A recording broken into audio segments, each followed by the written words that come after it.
When you look at the last two off seasons for Shane Beamer and the Gamecocks, you could make the argument that not making a bowl game in 2023 has actually been beneficial to South Carolina. You are Locked On Gamecocks, your daily podcast on the South Carolina Gamecocks, part of the Locked On Podcast Network, your team every day. Hello, Gamecock Nation, and welcome back to the Locked On Gamecocks podcast. I am Andrew Lyon, the host of this podcast, and also a staff writer for Gamecock Digest over on SI.com. Thank y'all so much for making the Locked On Gamecocks podcast your first watch or listen for your team here today. We are free and available, as always, both on YouTube and wherever you get your audio podcasts daily.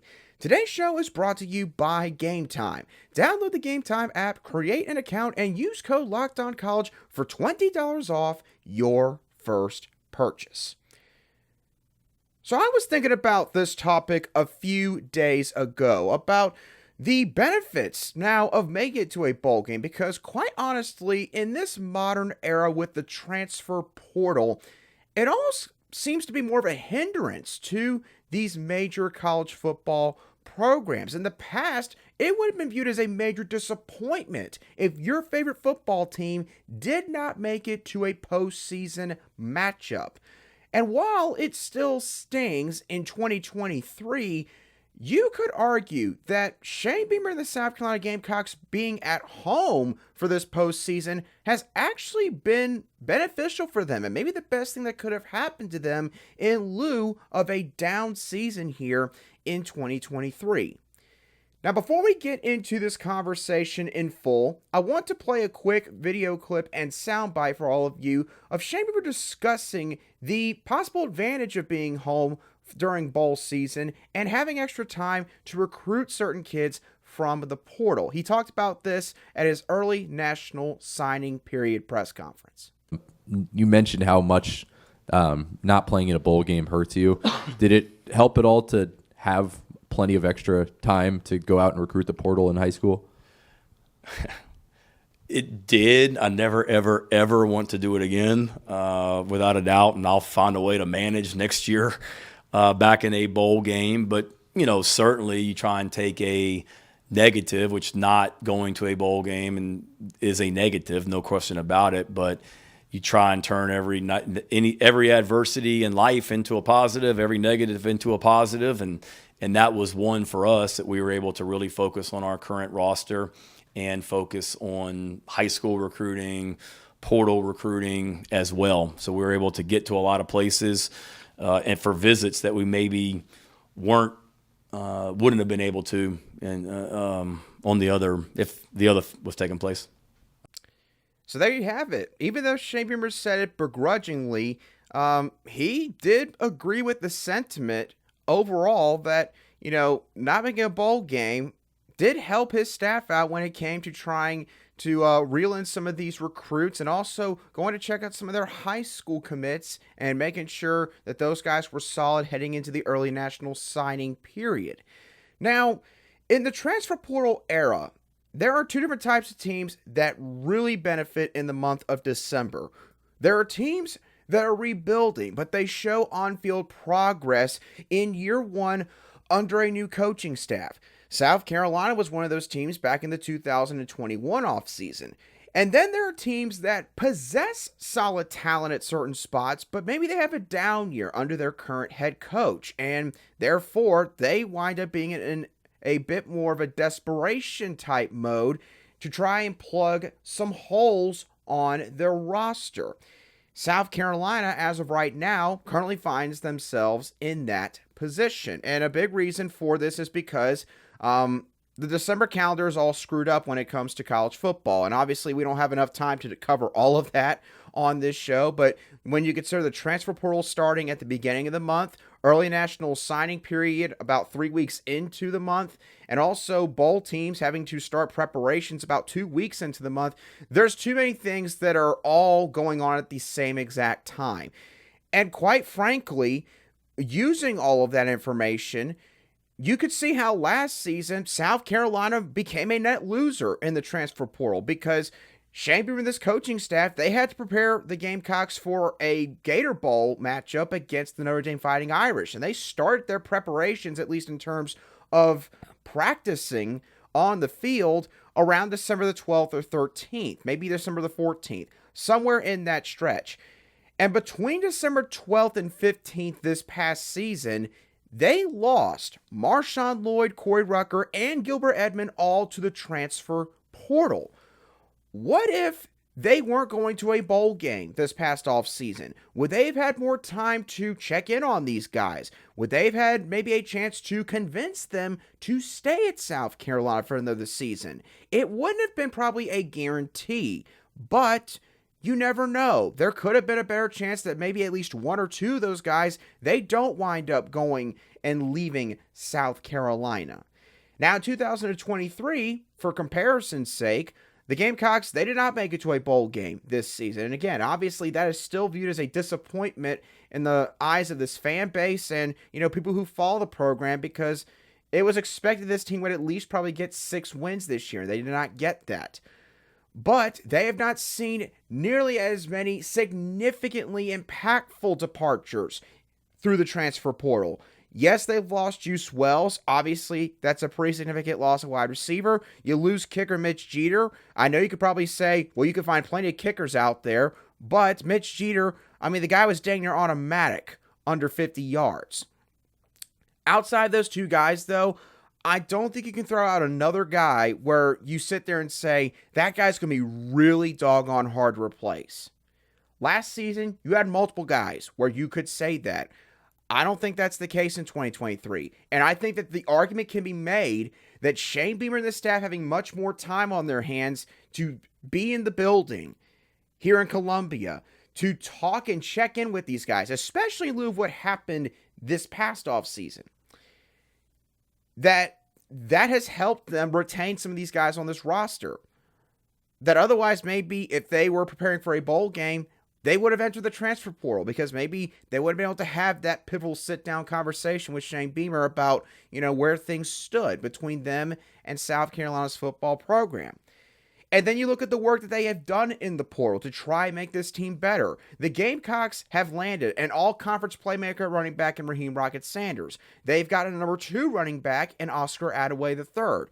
They've got a starting slot receiver in Jared Brown from Coastal Carolina, a number 2 tight end in Brady Hunt, and some rotational pieces at positions like the edge rusher position, defensive tackle, and safety.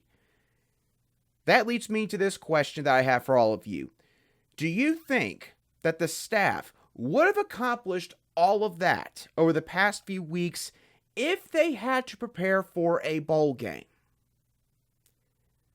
I think the answer, personally, is no.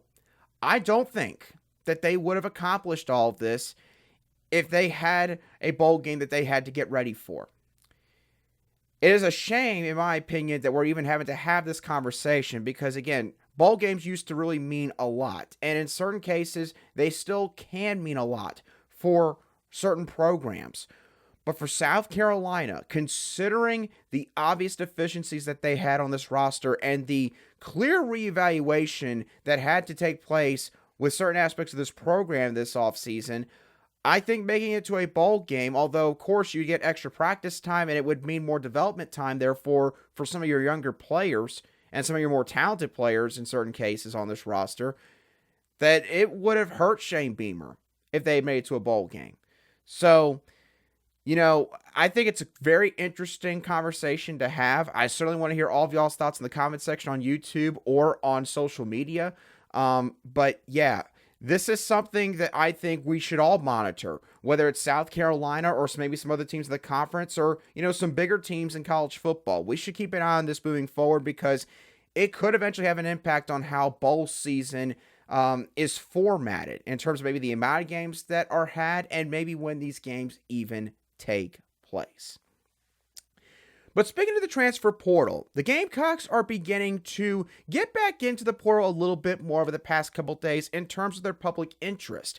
And yesterday, they offered a portal wide receiver that, in my opinion, could fulfill their need of a potential number 1 caliber wideout for their team in 2024. We're going to discuss that player a little bit more in just a couple moments right here on Locked On Gamecocks. Today's show is brought to you by Game Time. Now, South Carolina's men's basketball team, they've got one non-conference game remaining before SEC play tips off in the month of January. Lamont Paris and his squad are going to be playing on Saturday against Florida A&M, and tickets right now on Game Time, they are pretty good for you Gamecock fans if you're interested in going over to the Colonial Life Arena and catching the game. You can find lower bowl tickets for as low as $6 each and upper bowl tickets for as low as $4 each. But either way, you're going to be able to snag the tickets without the stress with Game Time. All you got to do is download the Game Time app, create an account, and then use code LOCKEDONCollege for $20 off your first purchase. Terms do apply. Again, create an account and redeem code LOCKEDONCollege for $20 off. Download Game Time today. Last minute tickets, lowest price, guaranteed. Welcome back to this Friday edition of the Locked On Gamecocks podcast, where we cover your South Carolina Gamecocks every single day. And as always, a really big thank you to each and every one of you everydayers who make the Locked On Gamecocks podcast your first watch on YouTube or your first listen wherever you get your audio podcasts daily.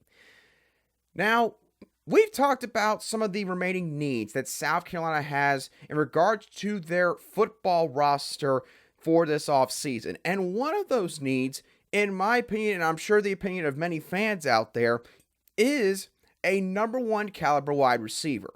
Now, again, some might argue that they already have that kind of guy on their roster, Nicholas Harper.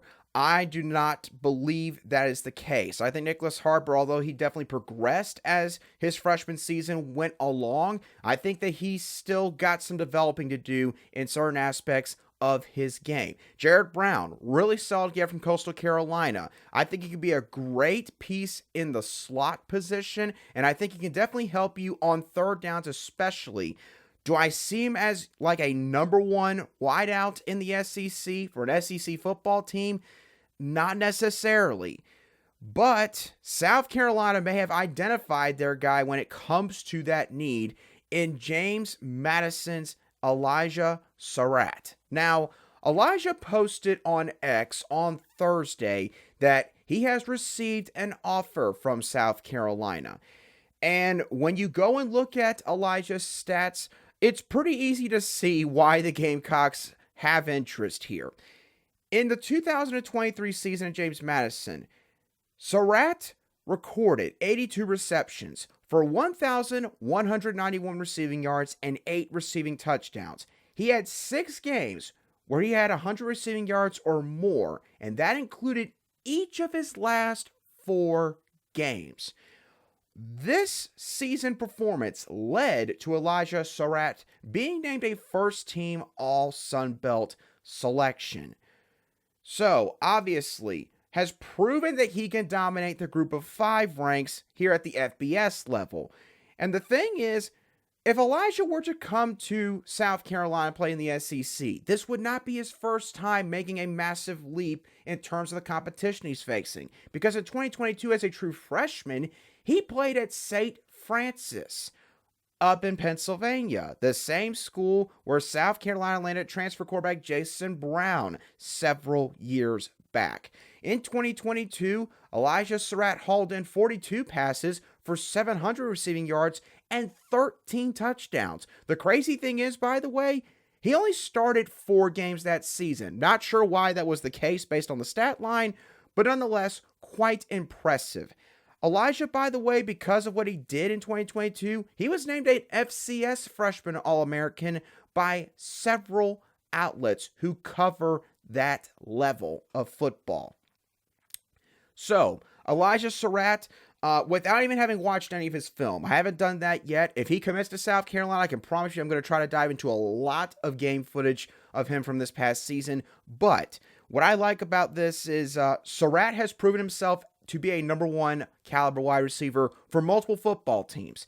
And he's already proven once before he can make a massive leap in competition and not have any regression. Matter of fact, get better, especially as the season goes along. Elijah Sarratt, quite frankly, I'm very surprised he's not gotten a lot more national attention when it comes to, say, the rankings that some of these recruiting services have out there. On 3 Sports, 24/7 Sports, you get the point. If the Gamecocks can land Elijah Sarratt, their wide receiver core looks a lot better just like that. Elijah, in my opinion, again, just looking at the numbers, he would be starting for this team. And getting a guy like him would allow a guy like Nicholas Harbor a little bit more time to work on his own game and not feel the pressure of having to be the guy just yet for this receiving core. The other good part of this entire deal is Elijah Sarratt has multiple years of eligibility remaining. Now, with how well he's played already in his college career, if he were to come to South Carolina in a hypothetical scenario and ball out in his 1 year here, in my opinion, he'd probably be moving on to the NFL. But this is a guy to watch moving forward, Gamecock fans. If you're looking for a number 1 wide receiver, a guy that, I know you might not like to hear this now, but could be the next Juice Wells for this football team. A guy that you get out of the portal and basically becomes a star wideout in your offense. Elijah Sarratt, ironically enough from James Madison, could very well be that guy. By the way, I mentioned Jason Brown earlier from St. Francis. Brown already went on Twitter and essentially said to Elijah, shoot me a direct message. I want to talk to you. And it seems like that South Carolina is going to get a little bit of help when it comes to trying to maybe recruit Sarratt to Columbia, as they got a guy in Jason Brown who apparently knows Elijah on a certain level. So that could be a plus right there. That could be a big benefit there in terms of that St. Francis connection that South Carolina has with former quarterback Jason Brown. So again, keep your eyes peeled on this recruitment. This could be one that could be interesting to follow for the next week and a half or so.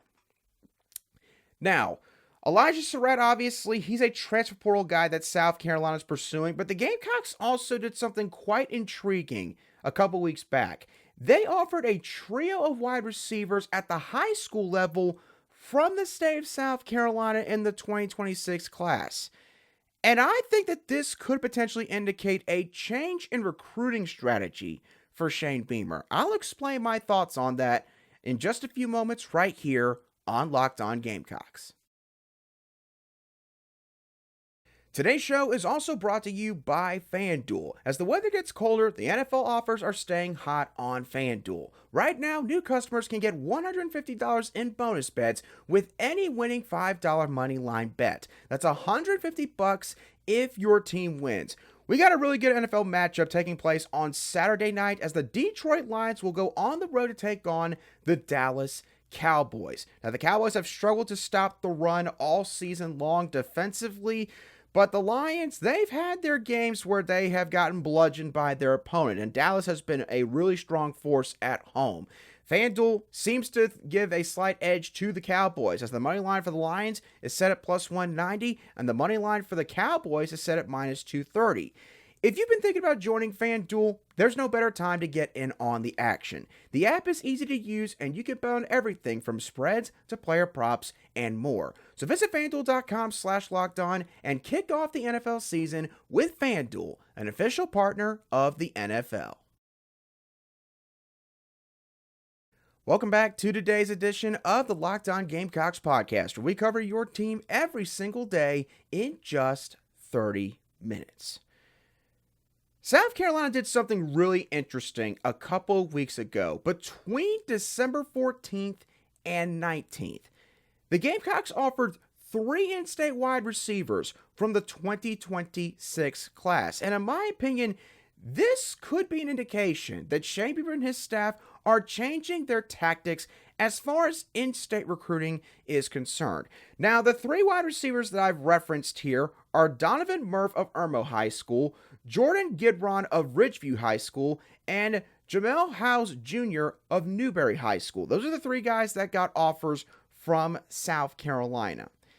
Now, the reason why I think this could be indicative of a change in recruiting strategy for Shane Beamer here, I want you to think about the Braylon Staley recruitment for a second. And again, I know that you probably don't want to talk about it or even think about it. Maybe you just forgotten about it and I've now brought it back up on your mind. But Braylon Staley, he committed to Tennessee back in June, a team that he wound up signing with during the early national signing period. South Carolina did not offer Staley until, I believe, early to mid-October. So essentially, about 3.5 months or so after he committed to Tennessee, that was when South Carolina offered Braylon Staley. And there was a lot of discourse in the fan base amongst Gamecock faithful about how Shane Beamer and the staff went about that recruitment. There were plenty of people that sat there and said basically that they felt like, Shane Beamer and the staff, they were, I guess, twiddling their thumbs, so to speak, too much when it came to that recruitment. Why are you waiting so long to offer this kid? Now, obviously, Shane Beamer and the staff, they do prioritize certain things when it comes to recruitments. One of those things is they like to see kids in camp in South Carolina, usually before they offer. Now, I do think that there are some rare exceptions where they will offer a kid without having them camp in Columbia, but most of their targets, most of the guys that they wind up giving a scholarship offer to, they want to see them in camp live and in person. And I don't believe Braylon Staley ever made it to a camp at South Carolina. So, while all that is factual, I do think that this could be indicating that Shane Beamer's changing his opinion on how he's going to go about those recruitments moving forward. Because the dilemma here is this. It's not quite as cut and dry as some people make it out to be. High school relationships, obviously, they are very important for a staff, especially for South Carolina. You've got to make sure that you are locking down this state when it comes to the top talent that you go after. And what that means is, for Shane Beamer and this staff, a lot of these guys that specialize in building relationships and rapport with other people, you have got to really emphasize that on the high school level, getting to know administrators, athletic directors, head coaches, position coaches on certain staffs, depending on who you're going after. You've got to know a bunch of different people, keep up with them, stay in contact with them. There's a lot of effort that goes into that. And for Shane Beamer and this staff, I think that part of the thought process when it came to Braylon Staley was they did not want to give an offer to Braylon Staley and then turn around and basically kind of change their mind after the fact and go, you know what, we gave the kid an offer, but after doing more evaluating, we're just not really that interested. I think that Beamer was worried before that if they did that, that would really spurn the kid's head coach. You could probably make the argument that no matter what you do, whether it's that or you don't give an offer at all, that you're going to spurn the coach, that the coach is going to be a bit peeved because that's his guy. He's going to go to bat for his player. And also, it's a great look for his program when a kid like that goes to an in-state school like South Carolina or Clemson, or goes to a Power 4 program in general. And so for Shane Beamer and the staff, I think that their strategy to this point has been that they're not going to offer you until they're absolutely certain that they really want you. See, Clemson, on the other hand, they have offered some kids and then their interest has just dropped off afterwards. And obviously, again, that can really hurt you in terms of relationships with high school coaches. And it might be something that's catching up to that staff because they only signed one kid from South Carolina in this class, I believe. And a lot of people were talking about that after early national signing day. But for Shane Beamer and the staff, after missing out on a kid like Braylon Staley, which, again, I'm not going to sit here and make it out like they have just lost an All-American caliber wide receiver. I do think Braylon Staley has some skills, without a question. I think that kid's going to be a solid player in that offense under Josh Heupel at Tennessee. I think that he was a great route runner, a guy that had great awareness in terms of space and maneuvering around defenders, great hands, could make some guys miss in the open field. Braylon Staley is going to be a solid player for Tennessee, in my opinion. No doubt about that. And maybe he's going to be a good enough player to where Shane Beamer, because they lost out on Braylon Staley and they were not able to flip him from the Volunteers at the end of the day, maybe Beamer has decided, you know what, doggone it, if we're going to lose out on guys like him from this point forward, from now on, it's not going to be because we offered late. That's not going to be our reason. Heck, Lenore Sellers, we have to acknowledge this as well. The 2023 class, Lenore Sellers was a Syracuse commit for the longest time. He didn't get an offer from the Gamecocks until like late October, early November. They had about a month and a half or so to flip him from the Orange. And it wasn't all that cut and dry. It came down to the final days, the early national signing period. They had to flip him from Syracuse. People it's easy to forget about that now because Sellers is at South Carolina. He's a South Carolina kid. And so, out of sight, out of mind, you're kind of feeling like, it was always meant to be that he was going to be here. But he was this close to sticking with Syracuse and not going to South Carolina. You could argue the staff was a bit fortunate that maybe they almost pushed their luck in the 2023 class with Sellers. And that this time it caught up to them that they waited so long to finally offer a kid in Braylon Staley. So, I could be totally wrong on this. This could be a nothing burger at the end of the day, but I do think that this is quite notable. That after missing out on a kid like Braylon Staley at wide receiver, by the way, position that you've struggled mightily to land solid kids at in terms of the rankings and everything, that all of a sudden now, South Carolina offers 3 wideouts from the state of South Carolina 2 classes down the road. You could say that's coincidence. I don't fully believe that. So, we'll see if that continues to be the case at other positions moving forward. But again, just something to note for future recruiting classes for Shane Beamer and the South Carolina Gamecocks. But with that being said, that's going to do it for today's edition of the Locked On Gamecocks podcast. I really appreciate each and every one of you for joining me and tuning into today's show. And I do believe that this is the final show, actually, of 2023 based on the calendar, which I did not even realize until I was getting ready to record. So I want to just end the show by saying thank you so much for watching, for listening to the show, whether you're listening to me every day or maybe, you have to catch up every so often on episodes. Either way, every time that you watch this show or listen to this show, you're supporting me. I'm really grateful and thankful that I'm able to do this for a living. And I know that, again, that I can definitely be better on my end. And I'm going to make sure that in 2024, I'm going to work hard enough in other areas to ensure that I give y'all a much better product here on the Locked On Gamecocks podcast. But over 3,000 subscribers. We've only been doing this for a year and a half when it comes to YouTube. And then tens of thousands, if not at this point, maybe over 100,000 total downloads on audio podcast apps.